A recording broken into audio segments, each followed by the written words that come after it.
عشان تخلي بيتك دايما نضيف وما تتعبيش، اعملي الحاجات اللي هقولك عليها دي وهتدعيلي. ما تنسيش بس لو اول مره تشوفي قناتي اعملي سبسكرايب وفعلي الجرس عشان يوصلك دايما كل فيديوهاتي وتستفيدي ان شاء الله. بصي بقى، الحاجات اللي هقولها لك دي حاجات يوميه هتعمليها، لو عملتيها بشكل يومي مش هتحتاجي بقى انك لما تيجي تنوي يعني انك انت تعملي تنظيف عميق او تمسحي او كده، مش هتحتاجي بقى انك انت تعملي مجهود كبير وتقعدي تلمي من هنا وتلمي من هنا ويطلع عينك ويبقى يوم مجهد بالنسبه لك. فاول حاجه بقى هتعمليها ايه؟ اول ما هتصحي من النوم طبعا الملايه بتاعتك مكرمشه هتفرديها، بس دي اول خطوه. يبقى احنا هنعمل الملايه مكاننا، يبقى احنا كده خلاص خلصنا من حاجه. الكوفرته الملعبكه مكانك ديت طبقيها كده وحطيها على طول، اول ما تقومي من النوم هتلاقي ايه الدنيا نطفت، تروحي فاتحه الشبابيك بتاعت اوضتك وتهوي الدنيا كده. خلاص كده الاوضه بقت متهويه والملايه مفروده ونضيفه ومش محتاجه حاجه. طيب تاني حاجه بقى مهمه في التنظيف عشان بيتك دايما يكون مرتب، انتي قاعده مثلا في الركن اهو وانتي قايمه خدي معاكي شويه حاجات مش تخسري حاجه. لقيتي كوبايه مركونه خديها معاكي، لقيتي حاجه واقعه شيليها من الارض وخديها معاكي ارميها في الباسكت. لقيتي مثلا مخدات متبهدله وانتي قاعده كده رتبيها. يعني طول ما انتي قاعده كده اقعدي لقطي، كل ما هتلقطي حاجات وانتي ماشيه في اخر اليوم هتلاقي الركنه بتاعتك خلاص بقت نظيفه ومش محتاجه حاجه. لما تيجي تاني يوم بقى حابه بقى انك تمسحيها وتعمليها مثلا بالشرشوبه كده خفيف او حاجه، هتلاقيها نظيفه ومش مكركبه وما فيهاش حاجه، ويدوب بس بتعملي بالشرشوبه او بالمكنسه وشكرا على كده الدنيا بقت نظيفه. حتى لو جالك حد ضيف فجاه او كده ما تبيش خايفه انه يلاقي كركبه ولا حاجه مركونه هنا ولا حاجه مركونه هنا، فهتسهلي على نفسك. فانتي اول ما تقومي شيلي، كل ما تقومي شيلي حاجه، كل ما تقومي شيلي حاجه، هتلاقي في الاخر الاوضه بقت جميله. تالت بقى نصيحه مهمه قوي هتسهل عليكي كتير قوي في تنظيفك، المواعين. بجد ده عفريت بقى بتاعنا كلنا. بصي عشان ما تحسيش ان المواعين كتيره وايه ده وانا هغسل ده كله، وانتي بتطبخي اي حاجه وسختيها اغسليها على طول في ساعتها. عملتي وسختي معلقه اغسليها بسرعه، وسختي طبق اغسليه بسرعه. عارفه كل ما هتغسلي وراكي هتيجي خلاص انتوا مثلا هتحطوا الاكل ولا كده هتلاقي نفسك بتغسلي بس الطبقين اللي انتي كلتي فيهم وشكرا، بس مفيش حاجه تاني، فهتلاقي الدنيا نظيفه. كمان ده ينطبق على البوتاجاز. كذا حد بيقعد يقول انتي بتنضفي البوتاجاز ازاي، ده فيه دهون وبتاع. طب ما هو انتي لو ناصحه تخلي ايدك فيه على طول، لو ايدك فيه على طول وبتنضفيه اول باول كل يوم، انا هقولك كل يوم، حتى لو حسيتي انك بصيتي كده لقيتي مفيش حاجه، لا هتلاقي برضو فيه دهون، في مش عارفه زيت مطرطش هنا. امسحي كل يوم، امسحي مسحه كده هتلاقيه نظيف وجميل ومش هيتراكم عليه اي دهون ومش هتضطري انك. بالنسبه بقى كمان للمواعين، انتي خلاص حطيتي المواعين وصفتيها، ما تطلعيش بقى من المطبخ الا لما ترصيها.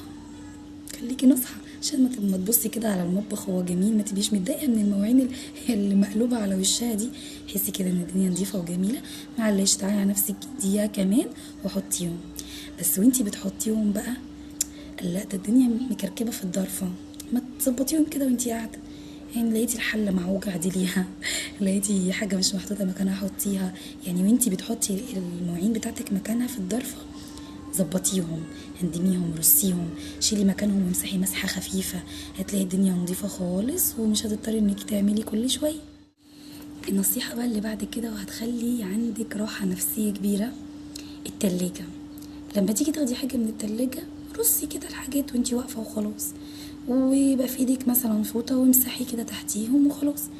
لما تلاقي دايما التلاجة منظمه كده وممسوحه وريحتها حلوه تحسي ان انتي كده ايه مبسوطه كده، تقعدي تفتحي وتقفلي فيها كل شويه لحد ما تبوظ.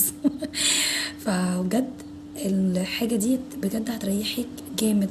يعني حتى لما هتيجي بعد كده انك تغسلي التلاجة بقى غسله عميقه بقى محترمه وتطلعي الرفوف وتغسليهم، هتلاقيها سهله قوي، مش هتاخد منك 5 دقايق بجد والله العظيم. تلاقيها الدنيا نظيفه وتبقي الدنيا مرصوصه. بالنسبه بقى لوقفتك في المطبخ عشان ايه نكمل الحاجات المرتبطه بالمطبخ ونظافته، مثلا انتي بتاخدي برطمان التوابل هتاخدي منه، ما تمسحيه كده مسحه وانتي واقفه احسن عشان ما يبقاش ملحوس كده. دايما كل ما هتمسحيه كل مره هتلاقيه لسه نضيف وجميل وكيوت.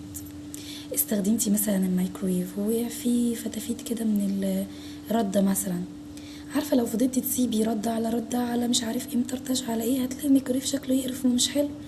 بس انتي بقى لو حافظتي عليه كل مره تديله مسحه كده بالفوطه كده وانتي واقفه، مش هيتعبك خالص في تنظيفه بعد كده. لان لو انت فضلتي تسيبي يتراكم هتقعدي بقى تدوري في كل الجروبات وتسالي عند كل الناس الحقوني انضف الميكرويف ازاي، الحاجات اللي زهقت فيه وعايزه حاجه قويه ليه، وممكن تستخدمي حاجه اصلا كمان تبهدله. فليه من الاول بتحافظي عليه؟ وده ينطبق على اي جهاز عندك في البيت. امسحيه دايما.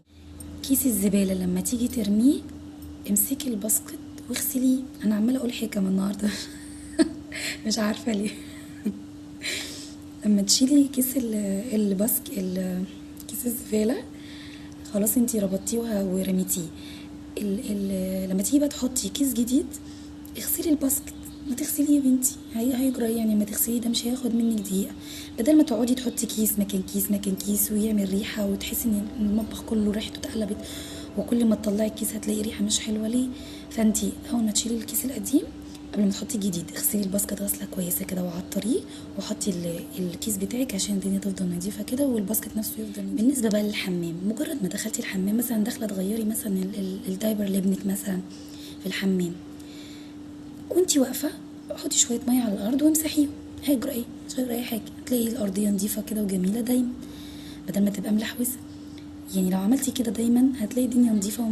الاهم بقى من كل النصايح دي ان اللي معاكي يكون متعاون، سواء ولادك سواء جوزك. يعني تعلمي اولادك ان لما يحطوا حاجه يشيلوها مكانهم، يروقوا مكانهم، لو كلوا في طبق يغسلوا مكانهم. كمان ده هيسهل عليكي وهيخليهم هم كمان متحملين مسؤوليه وهيشيلوا نفسهم بعدين ويكونوا يعني ناس نظيفه كده وحلوه وبيعرفوا يعملوا مكانهم. وكمان زوجك معلش هنيجي عليه شويه يعني يحاول يتعاون معانا. معلش لو فتح الدولاب بقى يقفله، جاي من الشغل معلش انا عارفه ان هو بيبقى تعبان، بس يحاول يعني ما يرميش اللبس على الارض، يحطه عند الباسكت. يعني جوزك على ما تعوديه برضه.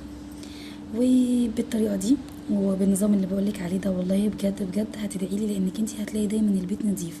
حتى لو زي ما قلت لك لو جاتلك ضيوف فجاه مش هتحسي انك انت مكسوفه او محروقه. يعني البيت مش هيبقى بيرفكت قوي يعني، لانه بقى لسه محتاج مثلا تلميعه، محتاج مسحه خفيفه، محتاج كنسه، لكن مرتب منظم نظيف، مش هتبقي محروقه. فاهماني؟ فانتي عارفه لو مشيتي على ده كل يوم وانتي بقى عايزه تمسحي هتلاقي نفسك مش تعبانه ومش مجهده وتعملي برواقه ومش هتاخدي وقت. فامشي على الحاجات اللي قلتلك عليها دي. ولو عندكم برضو حاجات عايزين تقولوا لي انا هستفاد منها قولي لي في الكومنتات، حاجه نسيتها قولوا لي عشان استفاد منكم. يا رب تكونوا استفدتوا. مع السلامه.